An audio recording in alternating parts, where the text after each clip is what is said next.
A retired Escambia County deputy is looking for someone to help save his life. Rudy Brown is in the final stages of kidney failure. He's been on the transplant list since October of 2020 and has yet to find a match. WEAR's Sarah Gale shares the challenges he's faced getting to this point. A man who dedicated his life to saving others is now asking others to help save his. Just passing time to my next dialysis session. They keep me alive. They have told me that if I stop dialysis, I'll die within 3 days to a week. Rudy Brown spent more than 20 years as an Escambia County deputy, even saved someone's life while on the job and received a medal for it.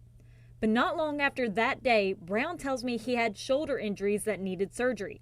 He wanted to put off the surgeries, so his doctor prescribed medication to help with the pain. He wanted something that wasn't a narcotic, but he says that caused even more problems. I was on it for about 2 years, and it damaged my liver. When I found out, it was too late. Brown had to get a liver transplant in 2018. Coming out of that, more problems. It was an 11-hour surgery, and during the surgery, the doctors told me I bled out twice, and the low blood pressure and the lack of blood killed my kidneys. After the surgery, his kidneys didn't work at all for a week. And when they finally did work, it was only at 20%. That figure, now below 5%. He was put on a kidney transplant list and needs dialysis, but that still wasn't the end of his problems. When I got on the kidney transplant list, a week later, they found melanoma on my shoulder. After his liver transplant, he was put on anti-rejection medications. He says those meds caused the melanoma. The melanoma had to go in surgery, had to remove lymph nodes. It had not spread. I'd caught it early enough.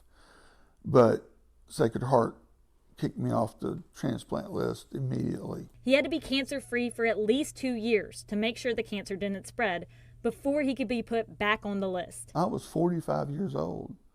What do you do at 45 being medically retired? I didn't know what to do. I felt very lost.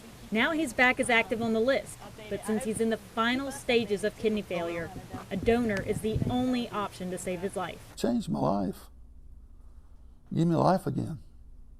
I'd be able to do stuff, be able to live a normal life. Rudy tells me all it takes is just one person to save him. Sarah Gale, WEAR News. Now, Brown has type O blood. Anyone with type O blood can take a quick blood test to determine or help determine if they're a match. And we have details on how you can help listed on our website.